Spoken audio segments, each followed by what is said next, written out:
नमस्कार, news capital express देख रहे हैं आप। ओबीसी फ्रंट मध्य प्रदेश द्वारा पिछड़ा अधिकारी यात्रा निकाली जा रही है।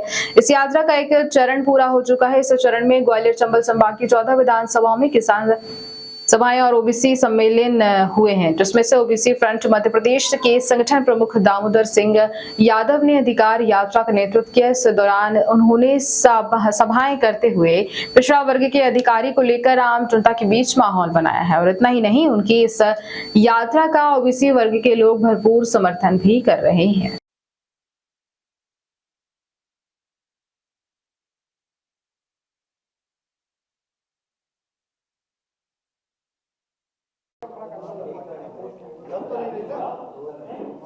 साथियों को बहुत बहुत धन्यवाद शॉर्ट नोटिस पे आने के लिए। आप सभी से मैं लगभग 20 दिन पहले मुखातिब हुआ था और मैंने बताया था कि ओबीसी फ्रंट मध्य प्रदेश के तत्वाधान में मध्य प्रदेश में हम 5 मांगों को लेके पिछड़ा अधिकार यात्रा निकालने जा रहे हैं। हमारी यात्रा 28 तारीख को शुरू हुई थी। दतिया मां पीताम्बरा से पहला चरण शुरू हुआ था और 7 दिन के अंदर लगभग 14 विधानसभा में आम सभाएं, किसान सम्मेलन, ओबीसी सम्मेलन करते हुए उसका समापन पहले चरण का हो गया। और ये पहला चरण ग्वालियर चंबल संभाग में बहुत सफल रहा।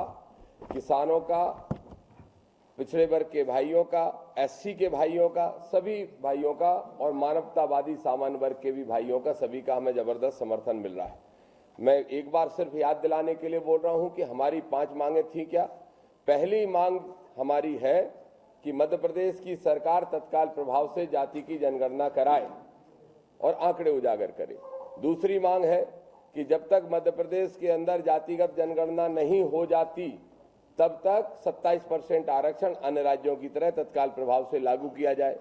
तीसरी और सबसे अहम मांग है कि जिस तरह से हमारे एससी और एसटी के भाइयों को राजनीतिक आरक्षण दिया जाता है लोकसभा विधानसभा के अंदर, उनका आरक्षण जारी रखते हुए पिछड़ा वर्ग को संख्या की अनुपात में विधानसभा लोकसभा के अंदर सीटें आरक्षित की जाएं।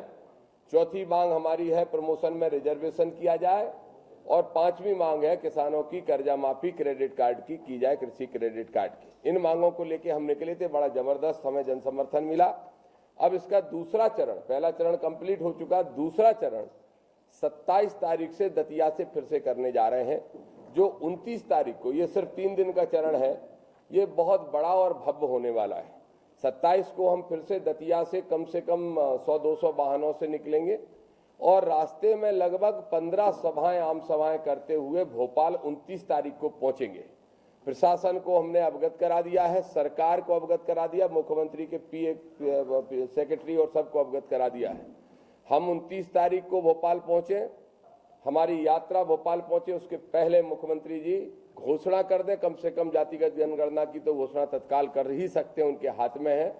अन्यथा हम यहाँ पे जयंती पार्क में, पहले जयंती मैदान में सभा करने वाले हैं सेकंड स्टॉप पे, और उसके बाद पैदल मार्च करके मुख्यमंत्री का घेराव करने के लिए भी जाएंगे और आवश्यकता पड़ने पर राजभवन की तरफ भी कूच करेंगे।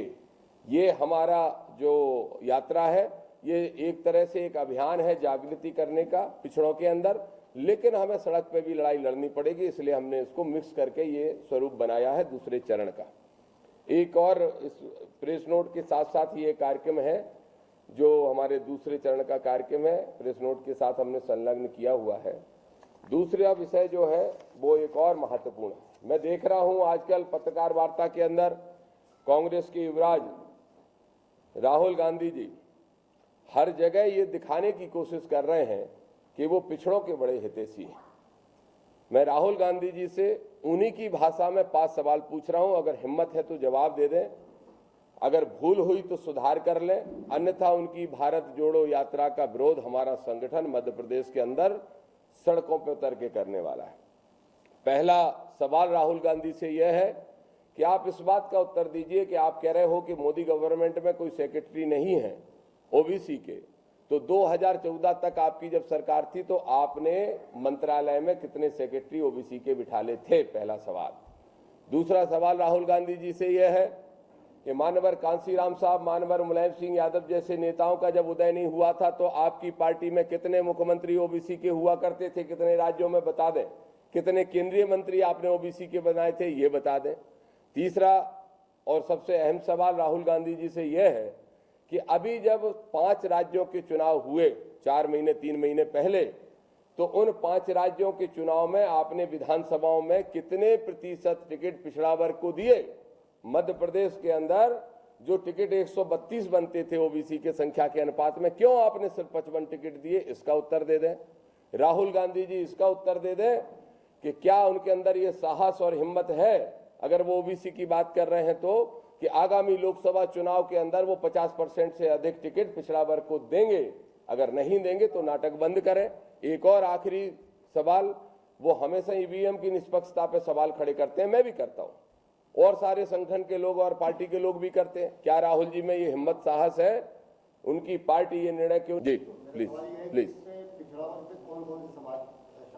एक्चुअली पिछड़ा वर्ग में 3000 से अधिक जातियां हैं साहब, तो वो सारी ही समाजें शामिल हैं। हमारे संगठन में भी अगर आप देखेंगे, ये कुशवा हैं, ये यादव हैं, ये कुर्मी रावत मीणा हैं, ये लोधी हैं, ये मुस्लिम भाई हैं, ये पाल साहब हैं और वो महार साहब हैं। सिख समाज में कितनी जातियां पिछड़ा वर्ग में आती हैं? सिख समाज और मुस्लिम समाज की नहीं, आप क्या पूछ रहे हैं? सिख समाज में सिख समाज में कितनी जातियां मुस्लिम पिछड़ा वर्ग में शामिल हैं?